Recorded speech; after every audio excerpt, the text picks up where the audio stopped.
Tell us a little bit about your life, your work experience. Well, I worked in finance when I was in high school.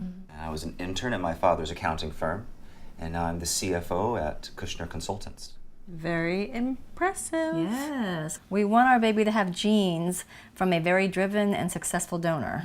And I really appreciate meeting the mothers of any potential donations that I might make. You know, it sort of takes the mystery out of everything. Well, thank you. I feel it's important for us to be able to answer questions that our child might have about their biological father. Do you have any questions for us? I was wondering which one of you would be carrying the child. If we chose you, then I would be carrying the baby because we want the child to look like the both of us. Right, and if we go with an Asian donor, then I would carry the baby because, again, we want The baby to look like us. Yeah, we want a little baby. And where are you from? I have lived in New York my whole life. And where are your parents from? They came from Korea. They came in the 80s. I guess the vetting process was a little easier back in the day. Well, they weren't refugees. I mean, the country's changed a lot, right? I mean, we have plenty of real Americans now to run things, and I guess as long as everyone's documented, we can bring in the tired and the hungry and the poor, and everything's all good. I think he's great. I think he could be the one. The vetting process?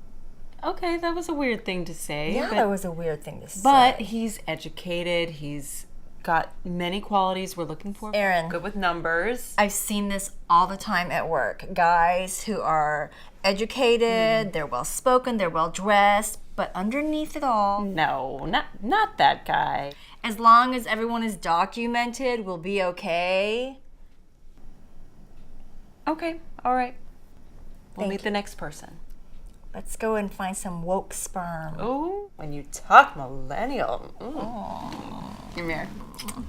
I don't think there's been another film that's been created that has better storytelling and better characters. And one of the things that just drives me absolutely nuts is when people say, oh, they can't relate to the story because... I was asking you about your job. Yeah, right. I'm the chief of pediatric surgery at Mount Sinai. Yes. Tell us more about that. Right. So one of the things I love to do there is play Dungeons and Dragons. Okay, Xander, thank you for coming. He's a pediatric surgeon. He plays Dungeons and Dragons. Ew. So you never had any dorky habits? No. No, nothing dorky? No, not Nothing me. out of Never. the norm? God, you got me. You Haven't got had me. it tough. Oh, Don, it is very nice to meet you. Oh, likewise. This is a very special opportunity. I support everything you girls are doing, and I'm happy to help. I can go for some tea. Would you mind if... I should have offered. Yeah, that's fine. That's fine. Thank you. Oh, would you mind not putting any sugar in there? I'm on a diet.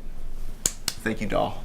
So, Don, you are the CEO of Smule. Yes. That is a big gig.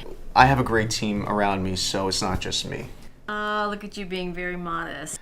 I believe that humility is a great key to a happy life, so... I will Thank agree you. to that.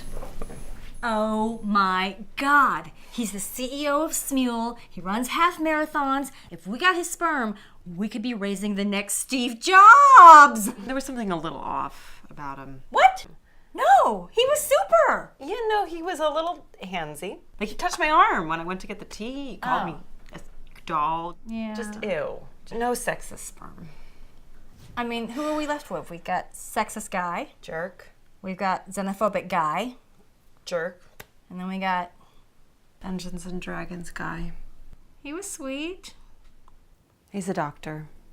He's a doctor. He's a doctor. You want to have a Yoda baby with me? Raise any baby with you, I will. All right.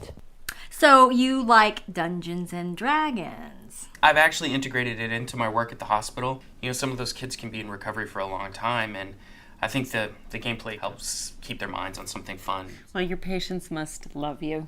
They've given me more than I've given them, for sure. So how do you feel about performing surgery on undocumented children?